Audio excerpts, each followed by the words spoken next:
요한계시록 4장은 하나님이 주인공이라면 이 5장은 어린 양이신 예수 그리스도께서 주인공입니다. 어린 양도 보좌 중앙에 계시고 경배를 받는 거죠. 예수님은 요한복음 10장 30절에서 나와 아버지는 하나라고 하신 것처럼 아버지와 어린 양은 하나라고 볼 수가 있죠. 임박한 종말의 사건들은 하나님의 계획으로 이루어지는 구원 사건입니다. 두루마리의 이늘대기에 합당한 자가 아무도 없어 이 구원이 물거품이 되는 숨막히는 그 순간에 사도 요한은 울 수밖에 없었지만 그러나 이늘대기에 합당하신 예수님이 소개되고 있는 장면이죠. 오늘은 봉인된 이늘대고 두루마리를 여시는 예수님에 대하여 살펴보도록 하겠습니다. 첫째로 하나님의 손에 봉인된 두루마리가 있습니다. 1절입니다. 내가 보매 보좌에 앉으신 이의 오른손에 두루마리가 있으니 안팎으로 썩고 7인으로 봉하였더라. 요한이 보좌에 앉으신 하나님의 오른손에 두루마리가 있는 것을 보죠. 우리가 지난 주에 4장을 살펴볼 때 우리 하나님께서 보좌에 앉아 계시는데 자세히 또 살펴보니까 보좌에 앉으신 하나님의 오른손에 두루마리가 있었다는 겁니다. 4장에서는 보좌에 앉으신 만왕의 왕 우주의 주인이시요 경배받기에 합당하신 하나님을 소개했는데요. 그 하나님의 오른손은 바로 권능과 권세를 상징하거든요. 그래서 하나님의 권세와 권능을 상징하는 그 오른손에 두루마리가 있었다는 겁니다. 이 두루마리는 안팎으로 썩고 7인으로 봉인되어 있습니다. 두루마리는 파피루스의 작은 조각들을 끝과 끝을 악교로 접착시켜 긴 조각을 만들어 돌돌 말게 된 것이죠. 주전 3000년경의 이집트 시대나 또는 로마 제국 시대까지 약 3000년 동안에 가장 인기 있는 무엇을 기록하는 기록 도구였습니다.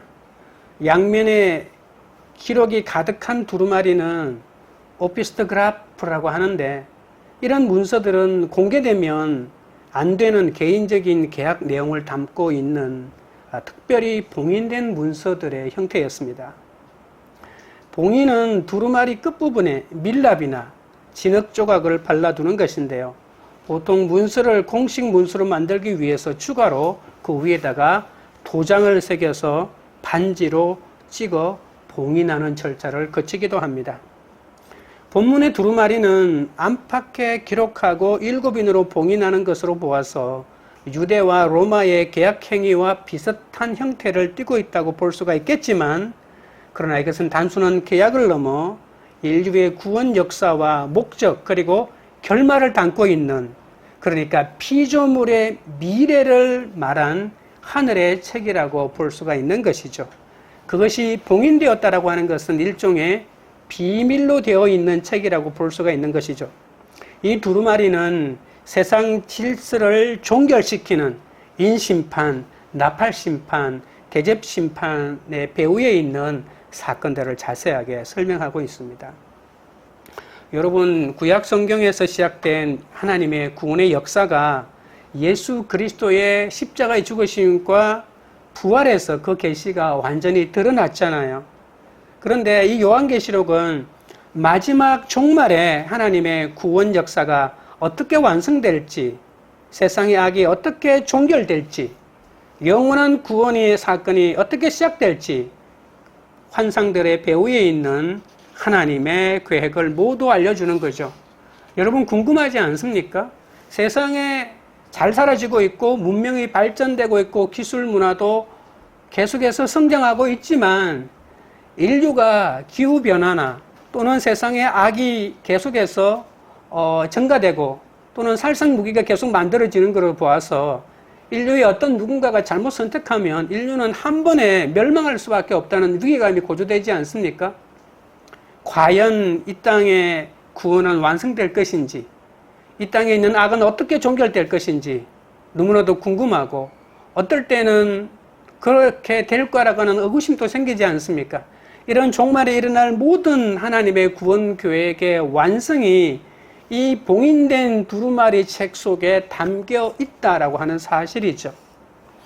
애가와 애곡과 재앙의 말로 심판 메시지라고 이 두루마리의 내용을 말하고 있는 이유는 뭐냐면 바로 에스겔서에서 보인 안팎의 두루마리로 기록되어 있는 내용이 애가와 애곡과 재앙의 심판이기 때문에 이 두루마리 속에도 이제 이러한 애가와 애곡과 재앙의 심판 메시지가 포함되어 있을 거라고 짐작하는 거죠. 그러니까 이제 앞으로 6장 이후에 열려질 인심판, 나팔심판, 대접심판들이 결국은 이 두루마리 속에 있는 내용의 중요한 부분을 차지하고 있다고 볼 수가 있겠죠. 두루마리라고 하는 말은 헬라어로 비블리온이라고 합니다. 성경을 7인으로 봉했다는 것은 하나님의 계시의 완전함과 또 충분함 그리고 비밀스러움을 암시하고 있습니다. 하나님의 계획은 완전하고 가장 적절할 때에 남김없이 드러난다는 사실을 우리가 알아야 합니다. 봉인된 이유는 하나님의 구원이 단번에 이루어지지 않습니다. 점진적으로 우리의 믿음의 분량대로 조금씩 보이기 때문이죠. 당시 최고의 전성기를 누리던 로마 제국에 비해서 예수를 믿는 초대교회는 초라하게 짝이 없습니다. 대부분의 사람들, 로마의 제국에는 모든 것이 부족함이 없는 통치자들이 살고 있지만 초대교회 구성원들은 대부분 가난한 하층민으로 무시와 핍박과 조롱의 대상이지 않았습니까? 예수만 믿으면 구원받은 것 같아도 자꾸 세상의 로마와 비교하게 됩니다. 예수 믿지 않는 사람은 너무나도 잘 살고 있는 것 같은데 예수 믿는 나는 고난만 당하는 것처럼 느껴질 때가 많지 않습니까? 바울은 복음을 부끄러워하지 않는다고 했지만 십자가에서 죽으신 예수님이 나를 위해서 해주신 일이 아무것도 없는 것처럼 착각이 들 때도 많지 않습니까?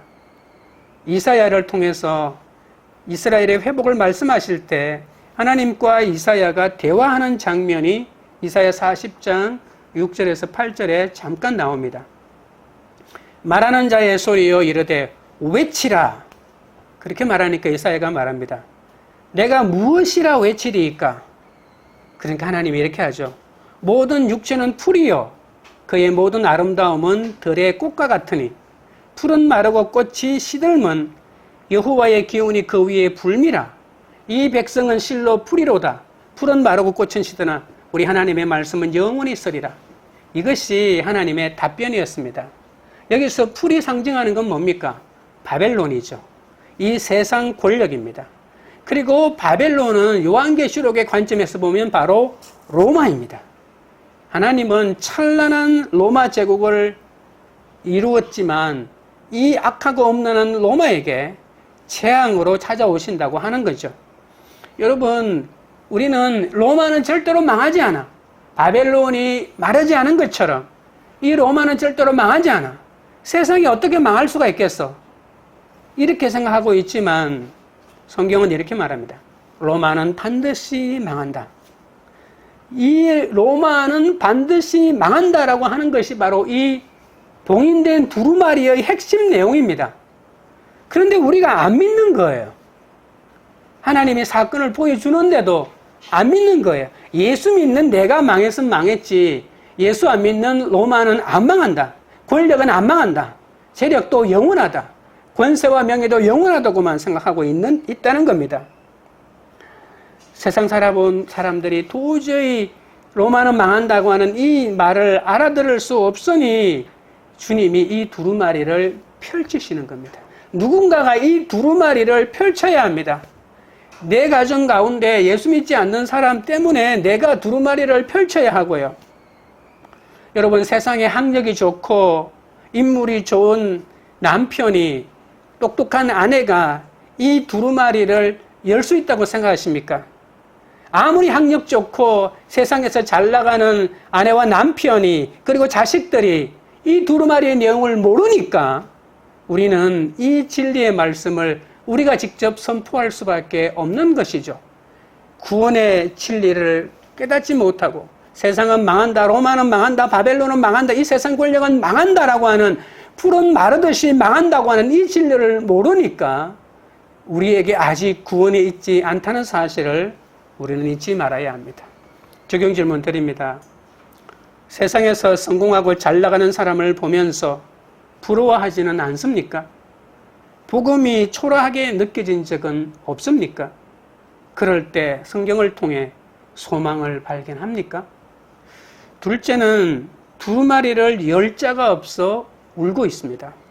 2절입니다. 또 봄에 힘있는 천사가 큰 음성으로 외치기를 누가 그 두루마리를 펴며 그 인을 떼기에 합당하냐 하나. 힘있는 천사는 천사장을 말하겠죠. 우리가 알고 있는 대표적인 천사장인 미가엘이나 가브리엘 정도일 겁니다. 이 천사는 중요한 사건을 소개할 때 등장하죠. 큰 음성으로 외친다고 하는 것은 그만큼 중요한 선언이란 뜻입니다. 단순한 진술이 아니라 강력한 선포이죠. 왕의 명령을 선포하는 자가 바로 하나님의 사자 아니겠습니까? 누가 합당하냐라고 하는 이 질문, 너무나도 중요한 질문이죠. 누가 이 두루마리를 열 수가 있겠는가라고 하는 겁니다. 이 질문은 하나님이 직접 두루마리를 펴시지 않고 피조물 가운데 합당한 존재를 찾고 있다는 것을 알고 있죠. 하나님이 스스로 열 수 있는 분이시지만 하나님은 스스로 다 열지 않는 거죠. 합당하다고 하는 말이 요한계시록에 6번 등장하는데 4번이나 이 5장에 등장한다는 사실입니다. 하나님은 두루마리를 펴고 인을 떼기에 합당한 대리자를 찾고 계십니다. 합당한 자는 오늘 본문을 살펴보면 오직 한 분밖에 없죠. 죽임을 당한 어린 양입니다. 도덕적으로 영적으로 완벽하기 때문에 부족함이 없다는 말이 아니라 인을 뗄 수 있는 합당한 권세를 가지고 있다는 뜻이죠. 하나님이 두루마리를 펴시는 당사자를 지금 바라보고 계십니다. 에스겔서 2장 10절에는 하나님이 친히 두루마리를 펴신다고 말하고 있습니다. 최후의 사건들로 안내할 당사자는 하나님의 아들, 바로 어린 양입니다. 천사가 큰 음성으로 외치면서 누가 이 두루마리를 열기에 합당하냐라고 외치는데 바로 하나님이 인정하신 어린 양 대신 예수 그리스도께서 그 두루마리를 열 수 있는 것이죠. 3절 보겠습니다. 하늘 위에나 땅 위에나 땅 아래에 능히 그 두루마리를 펴거나 보거나 할 자가 없더라. 하늘 위, 땅 아래라고 하는 말은 그 당시 사람들이 세상을 구분하는 하나의 기준이라고 볼 수 있죠. 세상을 이렇게 3등분했습니다. 하늘 위에도 있고 땅 위에는 사람이 살고 땅 아래도 어떤 존재가 있다, 공간이 있다라고 믿었던 거죠. 이 창조 세계 전체를 가리킵니다. 보거나 할 자가 없더라고 마지막 부분에 말하는데요. 이것은 그냥 두루마리가 어떻게 생겼나 현미경을 가지고 이렇게 돋보기를 가지고 관찰하는 정도의 사람이 아니라 두루마리가 펼쳐진 다음에 그 내용이 무엇인지 정확하게 검토하고 선포할 수 있는 그런 사람을 말하고 있는 것이죠. 악을 진실로 정복한 예수 그리스도의 속죄의 죽음만이 이 일을 하기에 합당합니다. 종말에 왜 거대한 영적이 일어나는지 아십니까? 바로 악에 대한 심판이 일어나기 때문이죠. 여러분, 아무나 종말을 가져올 수 없습니다. 여러분, 종말이 좋습니까? 나쁩니까? 종말에 전쟁이 일어나고 심판이 일어나니까 종말은 안 좋습니다 라고 말하겠죠.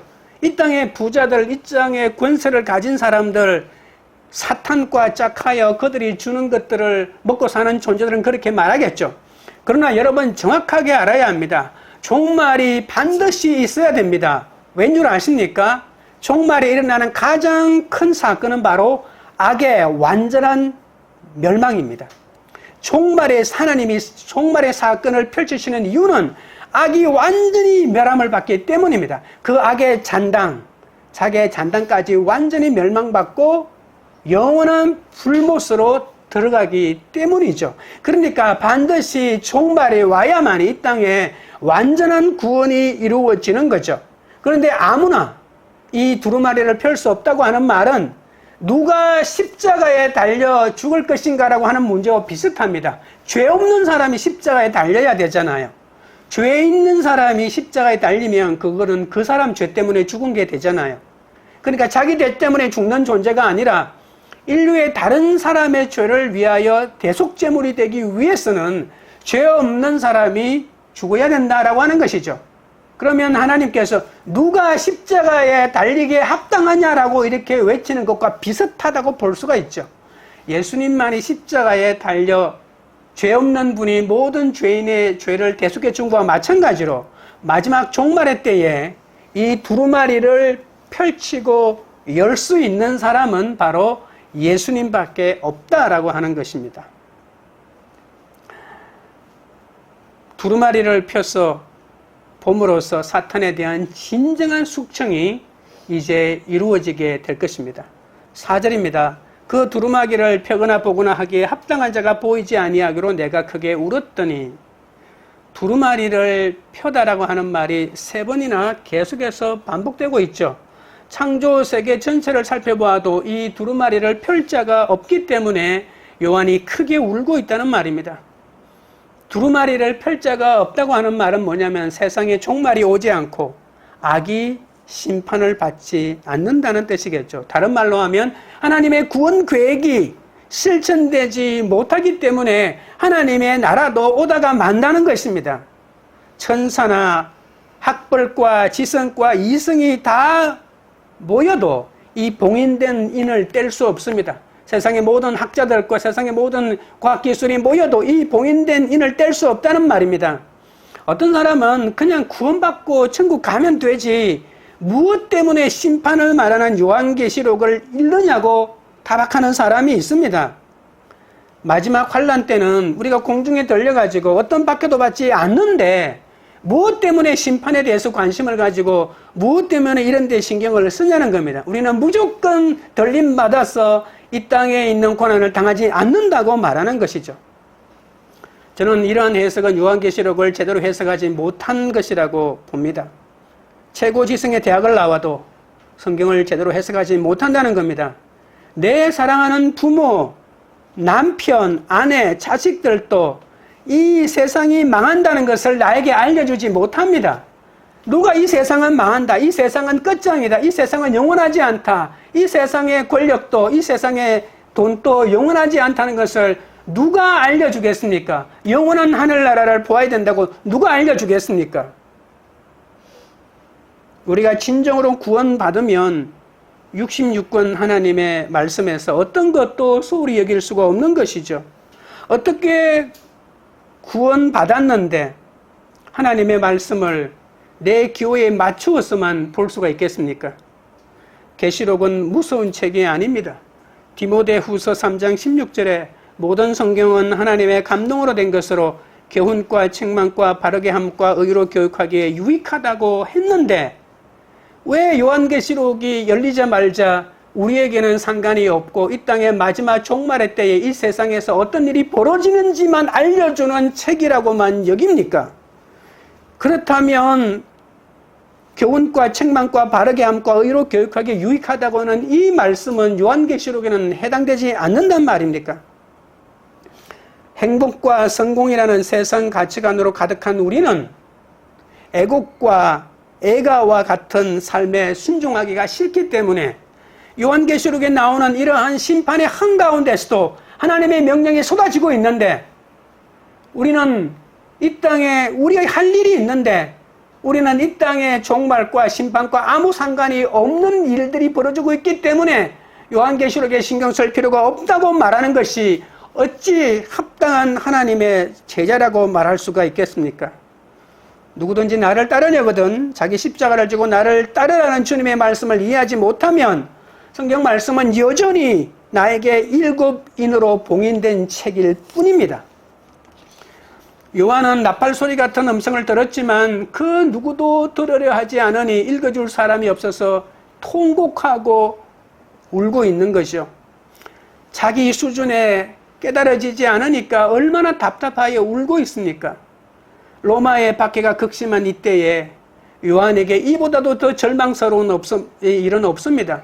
여러분, 성경이 깨달아져야 되는데, 내가 이런 사건을 당했는데, 말씀으로 해석이 돼야 되는데, 말씀이 부족하고 말씀이 능력이 없어서 내 사건을 해석해 주지 못하는 것이 아니라 내가 성경을 제대로 이해하지 못하기 때문에 내 사건이 해석되지 않는데, 누군가가 와서 내가 이 말씀으로 내 사건을 해석해 준다면 모든 의문이 풀릴 텐데 해석되지 않으니까 얼마나 탄식하고 울고 있는 겁니까?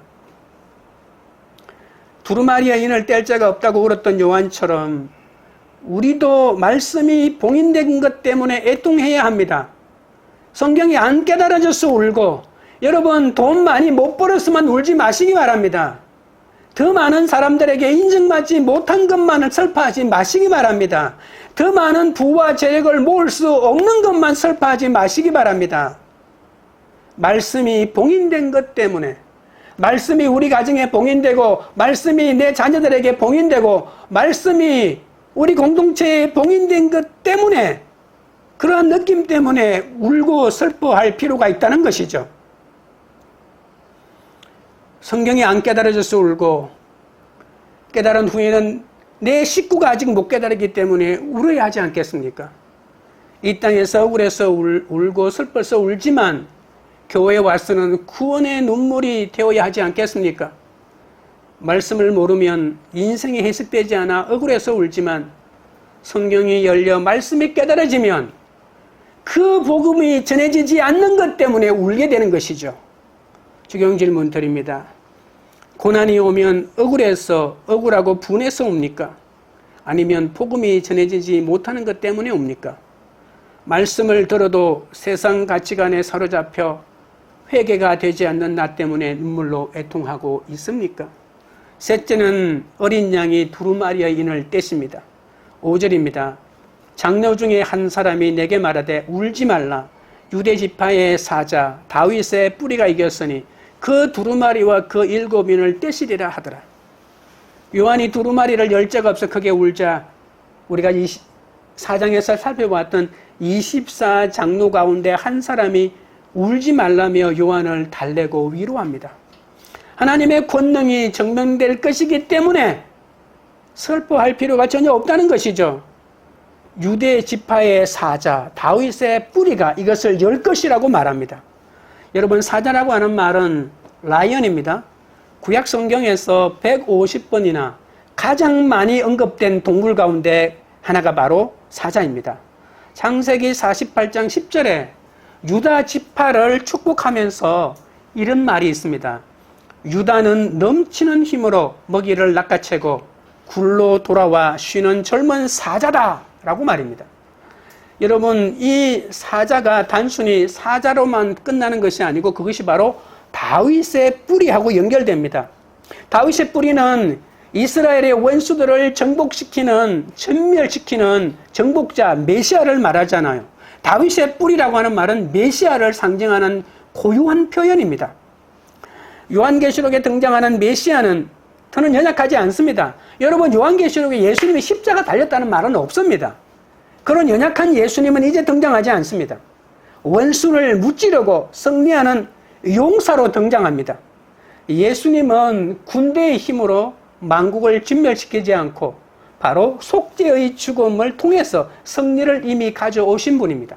그래서 이제 십자가의 그 승리를 통해서 부활의 그 능력으로 이제 예수님은 강력하게 원수들과 맞서 싸우는 분으로 등장하고 있는 것이죠.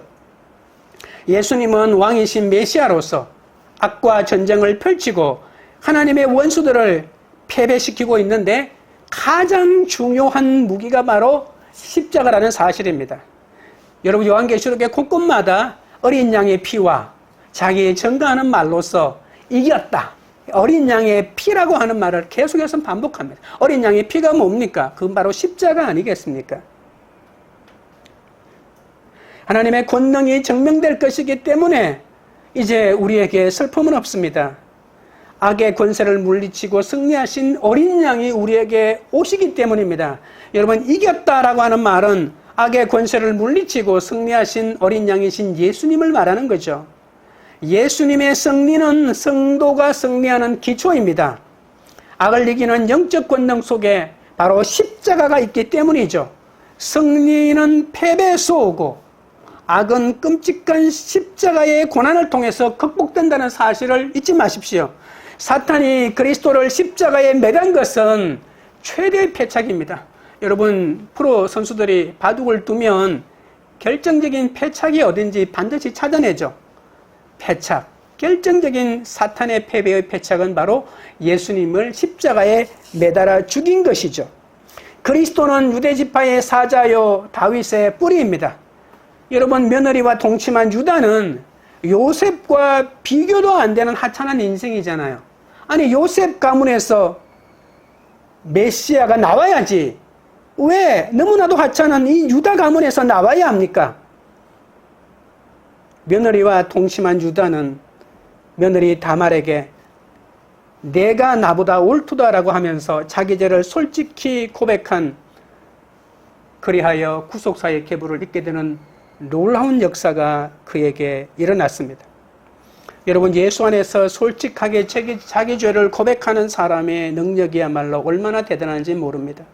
무섭고 두려운 것이 많지만 하찮은 끝까지 고백하면 하나님의 사명을 감당할 힘이 생기죠. 하나님 안에서는 죄를 한 번도 안 지은 사람이 능력 있는 사람이 아니라 감당할 수 없는 죄를 지었지만 회개하여 용서받은 사람만큼 위대하지는 않습니다.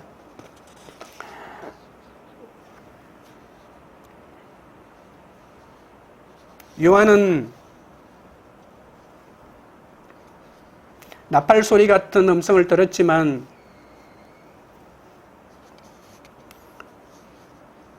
그 누구도 들으려 하지 않고 읽어줄 사람이 없어서 울었다고 말하고 있습니다.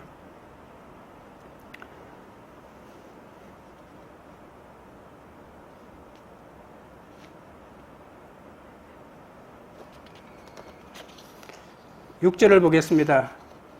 내가 또 보니 보좌와 내 생물과 장로들 사이에 한 어린 양이 서 있는데 일찍이 죽임을 당한 것 같더라.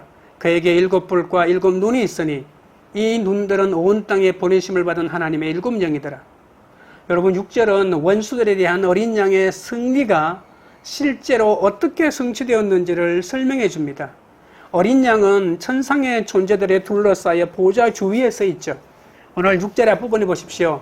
어린 양이 보좌 주위에 서 있다라고 말합니다. 그런데 여러분 7장에 가시면 보좌 한가운데에 계시다고 이런 표현이 있고요. 그러나 22장에 보시면 하나님의 보좌에 앉아 계시다라고 이렇게 말하면서 어린 양인 예수님과 하나님은 바로 한 분이심을 보여줍니다. 여러분, 처음에는 사자라고 했다가 이제 어린 양이라고 합니다. 그것도 일찍이 죽임을 당한 것 같다.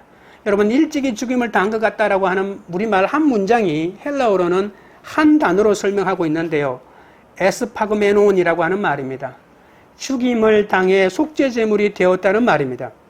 여러분, 어렸을 때 병으로 죽었다 이런 말이 아닙니다. 일찍이 못 먹어서 죽었다 이런 말이 아니라 바로 일찍이 죽임을 당한 것 같다라고 하는 말은 죽임을 통해 속죄제물이 대신 십자가의 죽음을 당했다, 그런 뜻입니다.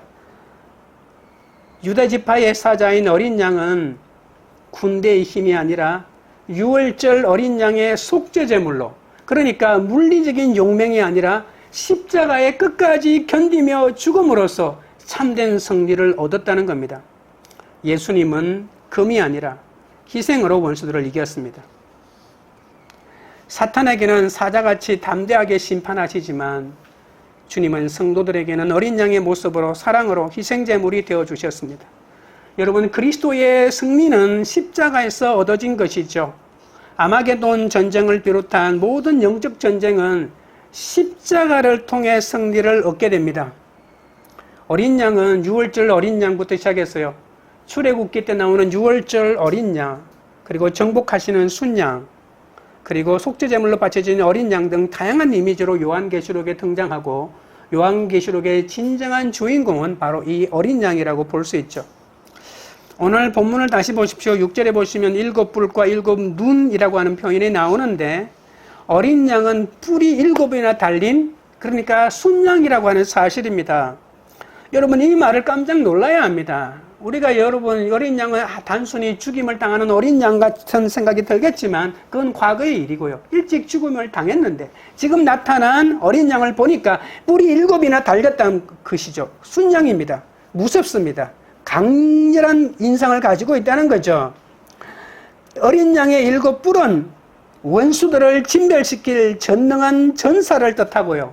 7눈이 있다고 했는데 이것을 모든 것을 볼 수 있는 전지하신 분이라는 뜻입니다. 7은 완전수 아닙니까? 이제 전능하시고 전지하신 능력을 가지신 순양으로의 어린 양, 말만 어린 양이지 외모는요 강력한 용사와 같은 모습을 가지고 있다는 겁니다. 이 순양은 하나님의 백성을 이끄는 메시아입니다. 요한계시록의 메시아는 이 7뿔이 달린 순양입니다. 그리고 7눈이 달려 있다는 겁니다. 요한계시록에서 하나님의 어린 양은 속죄제물인 동시에 용사입니다. 이것은 하나님의 자비와 공의를 동시에 나타냅니다.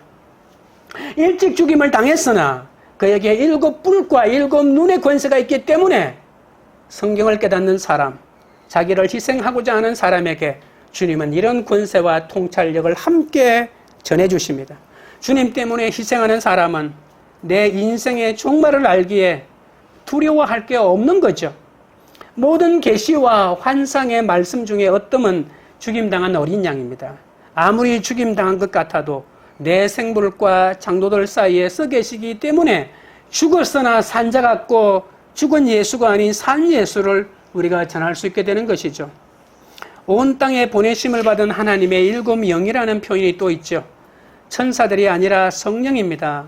요한계시록의 핵심 주제는 환난을 피하는 것이 아니라 만국의 회심입니다.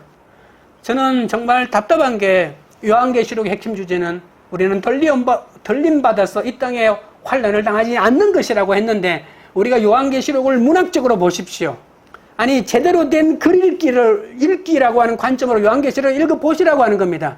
교회가 피하는 것, 그렇다면 하나님이 왜 2, 3장의 7 교회를 다 일일이 점검했습니까? 너희들이 부족한 것이 있으면 이기지 못한다고 왜 말했겠습니까? 그리고 그 교회들을 준비시켜서 고작 하는 일이 들림 받아가지고 이 땅에 환난이 일어날 때 아무 일도 없이 잔치나 벌이고 있게 만들기 위해서 예수님이 그렇게 했던 겁니까? 그렇지 않습니다. 요한계시록의 가장 핵심적인 가치는 바로 만국의 회심, 만국의 구원입니다. 이 만국의 구원을 위해서 교회가 어떻게 할 것인가 라고 하는 것.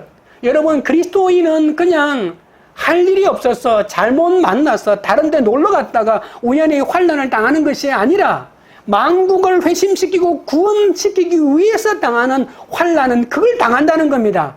왜냐하면 하나님께서 정밀하게 사탄을 공격하기 시작합니다. 종말의 때에. 그러나 그 사탄은 하나님의 사람들, 교회들을 공격하는 것이죠. 하나님을 대항해서 이길 수 없으니까 이 땅에 있는 하나님의 군대인 교회들을, 성도들을 공격하여 당하는 고난입니다. 그러니까 그 고난은 피할 수 있는 고난이 아니고 마지막 발악을 하는 사탄의 잔잔들과 싸워 이겨야 되는 거죠. 우리에게는 이미 싸워야 할 무기 십자가가 있고요. 어린 양의 피가 있고요.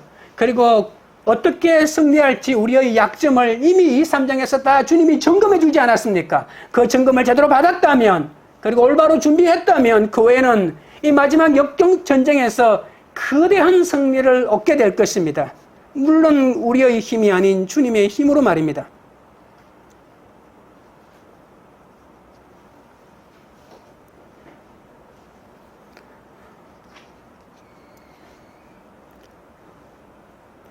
이제 온 세상은 사탄에게 꿰을 당하고 사탄의 꾀임을 따라 살다가 조만간 심판을 받게 되는 것이죠.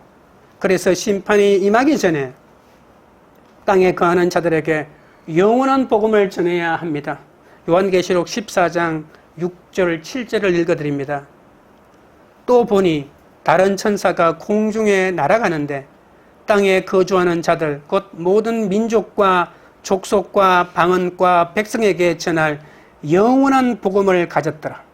그가 큰 음성으로 이르되 하나님을 두려워하며 그에게 영광을 돌리라.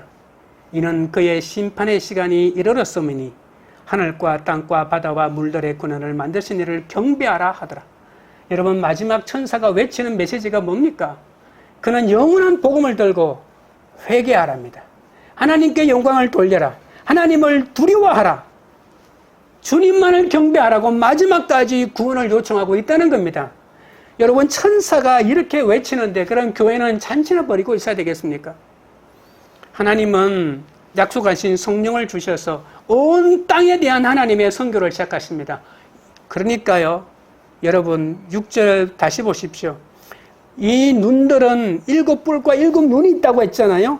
예수님이 순양으로 용사와 전사로 나타났는데 잔치집에 가나요? 그것이 아니라 온 땅을 보내심을 받은 하나님의 7영이더라. 성령이라고 하는 것입니다.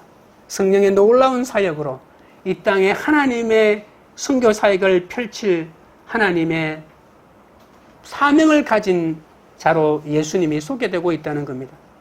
심판 중에도 회개하지 않던 자들이 요한계시록 11장 두 정인의 순교를 통한 사역을 통해서 회개하는 장면이 나오잖아요. 여러분, 요한계시록에서 회개하지 않다가 이 11장 13절에서만 놀라운 회개의 장면이 나오는데 제가 읽어드리겠습니다. 그때에 큰 지진이 나서 성 10분의 1이 무너지고 지진에 죽은 사람이 7천이라. 그 남은 자들이 두려워하여 영광을 하늘의 아버지께 돌리더라. 너무나도 감격스러운 장면 아닙니까?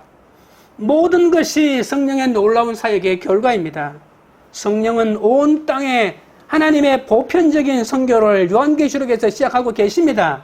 성령의 사역이야말로 사도행전 2장 17절에서 성령을 주신 목적 아닙니까? 말씀하시기를, 하나님이 말씀하시기를, 말세에 내가 내 영을 모든 육체에 부어주리니 너희의 자녀들은 예언할 것이요 너희의 젊은이들은 환상을 보고 너희의 늙은이들은 꿈을 꾸리라. 말세라고 하는 말이 종말 아닙니까? 요한계시록을 지칭하는 건 아닙니까? 아니라고요? 그럼 언제입니까? 지금입니까? 여러분, 성령이 필요한 것은 지금보다도 훨씬 더 말세입니다. 지금이 말세라면, 말세 중에 말세라면 지금이야말로 이러한 성령의 놀라운 역사로 영원한 복음을 선포해야 될 때가 아니겠습니까? 예수님을 믿는 자에게는 성경이 열리지만 안 믿는 자에게는 세상에 속하기 때문에 아무리 성경을 읽어도 깨달아지지 않습니다. 그렇게 선교가 쉽지 않은 세상에 우리가 살고 있지만 하나님의 인봉을 떼기 위해선 그 사람을 이해하기 위하여 우리가 애통해야 한다는 것이죠. 애통을 멈추지 마십시오. 여러분, 그 애통을 멈추지 마십시오. 왜냐하면 평생 동안 그 애통은 여러분을 더 성장시킬 것입니다. 여러분을 더 하늘의 기쁨으로 채워줄 것입니다.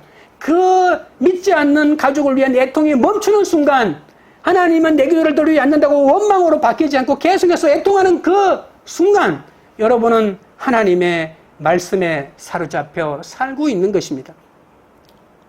남편에게 무시당하는 아내가 인봉이 떼어지는 순간 저놈이 죽일 놈이고 내가 저놈 만나 내 인생 이래 됐다고 말하지 않고 내 죄가 이제 스스로 비로소 보이기 시작하는 거죠. 그래서 이제 진정한 남편의 구원을 위해 울게 되는 거죠. 여러분, 내가 전도 대상자 한 명 더 교회 데리고 가서 전도상 받기 위해서 교회로 데리고 가는 것이 아니라 내 아이에게 인봉이 열리면 저 사람이 나 때문에 구원받지 못하고 있다는 애통함이 생겨서 울 수밖에 없다는 것입니다. 그래서 우는 것이죠. 그래서 말입니다. 큐티를 하면서 구체적인 적용을 하는 것이 인봉을 여는 것 아니겠습니까? 끊임없이 말씀으로 내 잘못을 보고 나의 부족함을 보면서 주님 앞에 나아가는 매일매일이 쌓여서 결국은 인봉을 열게 되는 것 아니겠습니까?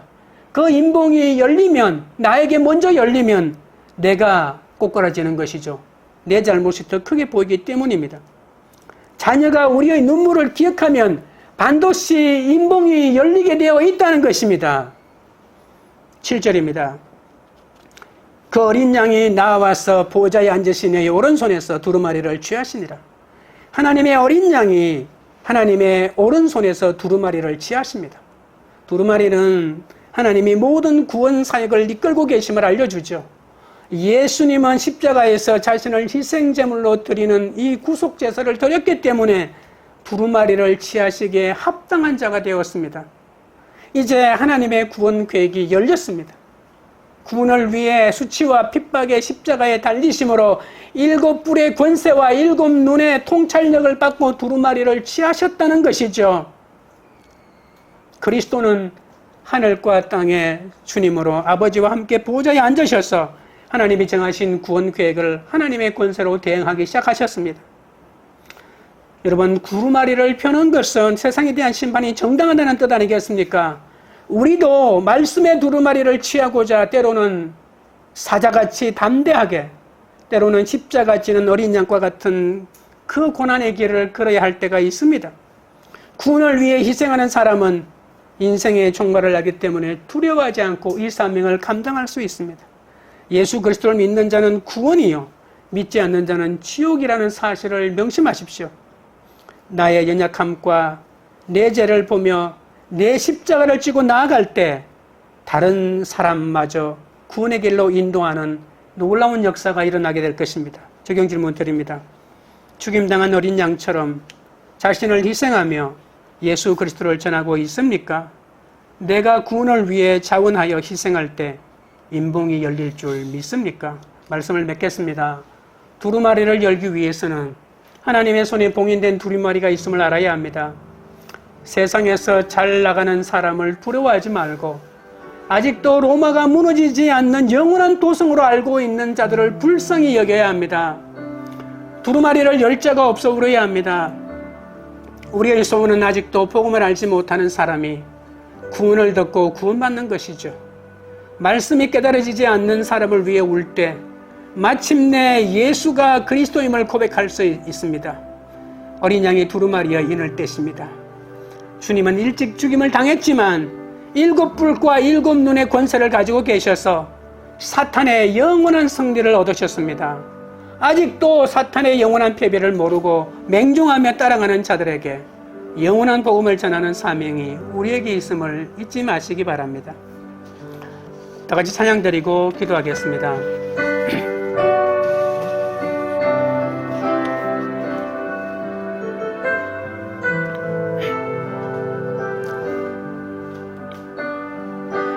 예수 어린 양 십자가 그 사랑 나를 위하여 피 흘리신 예수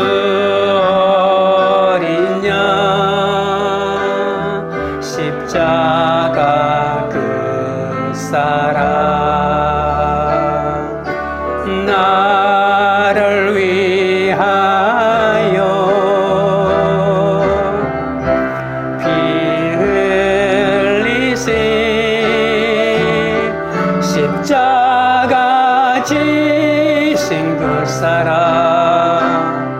나 따라갑니다. 십자가 앞에 나가 나의 삶을 드리네. 예수 어린 양 십자가 그 사랑 나를 위하여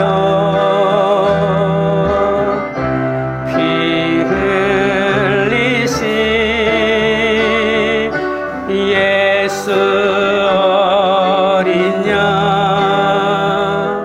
십자가 그 사랑 나를 위하여 피 흘리신 십자가 지신 그 사랑 나 따라갑니다. 십자가 앞에 나가 나의 삶을 드리네. 십자가 지신 그 사랑 나 따라갑니다.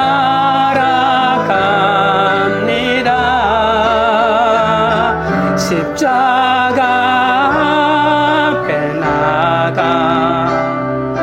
삶을 드리네. 나를 새롭게 하신 놀라운 그 사랑 대신 주를 예배하네. 나를 새롭게 하신 놀라운 그 사랑 대신 주를 예배하네. 십자가 지신 그 사랑 나 따라갑니다. 십자가 앞에 나가 나의 삶을 드리네. 십자가 지신 그 사랑 나 따라갑니다. 십자가 앞에 나가 나의 삶을 드리네. 기도하실 때 세상에서 성공하고 잘 나가는 사람을 보면서 부러워하지 않게 해달라고 기도합니다. 복음을 초라하게 느끼지 않고 성경을 통해 소망을 발견하게 해달라고 기도합니다. 고난이 오면 억울하고 분해서 울지 않고 복음이 전해지지 못하는 것 때문에 울고 말씀을 들어도 세상 가치관에 사로잡혀 회개가 되지 않는 나 때문에 눈물로 애통하게 해달라고 기도합니다. 죽임당한 어린 양처럼 자신을 희생하며 예수 그리스도를 전하고 내가 구원을 위해 자원하여 희생할 때 인봉이 열릴 줄 믿고 믿음으로 나가게 해달라고 주여 세 번 부른다며 기도합니다. 주여 주여 주여.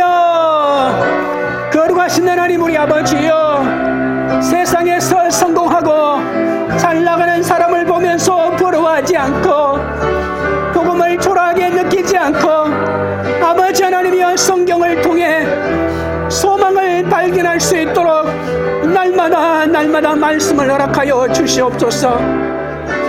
고난이 오면 억울하고 분해서 울지 않고 내 아버지 하나님이여 복음이 전해지지 않는 것 때문에 울 수 있도록 인도하여 주시옵소서. 말씀을 들어도 세상의 가치관에 사로잡혀 있기 때문에 끝까지 회개하지 않는 나 때문에 눈물로 애통하고 내 가족들 때문에 애통하는 은혜를 허락하여 주시옵소서. 죽임당한 어린 양처럼 자신을 희생하며 예수 그리스도를 전하고 내가 구원을 위해 자원하여 희생할 때 인봉이 열릴 줄 믿게 하여 주시옵기 내 아버지 하나님이여 간절히 바라오나옵나이다. 거룩하신 하나님 우리 아버지여, 주여 붙들어 주시고 역사하여 주시옵소서. 하나님 아버지, 말씀을 모르면 인생이 해석되지 않아 억울해서 울지만 성경이 열려 말씀이 깨달아지면 복음이 전해지지 못하는 것 때문에 운다고 하셨습니다. 애가와 애곡과 재앙의 말씀인 성경을 심판의 사건이 올까봐 두려워 말씀을 제대로 듣지 않고 읽지도 않고 전하지도 않고 있음을 아버지 하나님이여 용서하여 주시옵소서. 말씀을 들어도 세상 가치관에 사로잡혀 있기 때문에 내가 죄인인 줄도 모르고 아버지 하나님의 회개하지 못하고 있는 아버지 어리석은 나를 용서하여 주시고 그런 나를 위하여 눈물로 애통하도록 도와주시옵소서. 예수님께서 구원을 위해 수치와 핍박의 십자가에 달리심으로 7불의 권세와 7 눈의 통찰력을 받고 마침내 두루마리를 취하여 그 인봉을 떼기에 합당한 자가 되셨습니다. 이제는 우리에게도 두루마리의 비밀이 활짝 열려 세상 로마를 부러워하지 않고 어린 양의 피로 구원받는 것이 최고의 인생의 선물임을 깨달아지게 하옵소서. 인봉된 말씀이 열릴 때마다 회개하고 존귀와 영광을 받게 합당하신 주님을 찬양하기 원합니다. 말씀의 두루마리를 취하고자 때로는 사자같이 담대하게, 때로는 십자가를 지는 어린 양과 같은 희생의 수고를 마다하지 않고 그 길을 묵묵하게 따라가는 저희가 되게 하여 주옵소서. 나를 위해 피 흘리신 십자가 지신 그 사랑을 따라가기 원합니다. 그 십자가 앞에 우리의 삶을 드리기를 원하오니 주여 우리를 받아 주시옵소서. 광교리들 교회가 말씀의 인봉을 열기 위해 울고 구원의 통함으로 자기 희생을 이루는 공동체가 되기 원합니다. 부르신 자리에서 섬기고 죽어지는 적용으로 왕같은 제사장 역할을 감당하는 공동체 되기 원합니다. 각자의 고난에서 지키시는 하나님의 사랑을 기억하며 내 속의 이단을 회개하고 뿌리 꺾고 열방에 영원한 복음을 전하는 두 정인의 사명을 감당하는 그런 교회가 되도록 역사하여 주시옵소서. 예수 그리스도 이름으로 기도드리옵나이다. 아멘.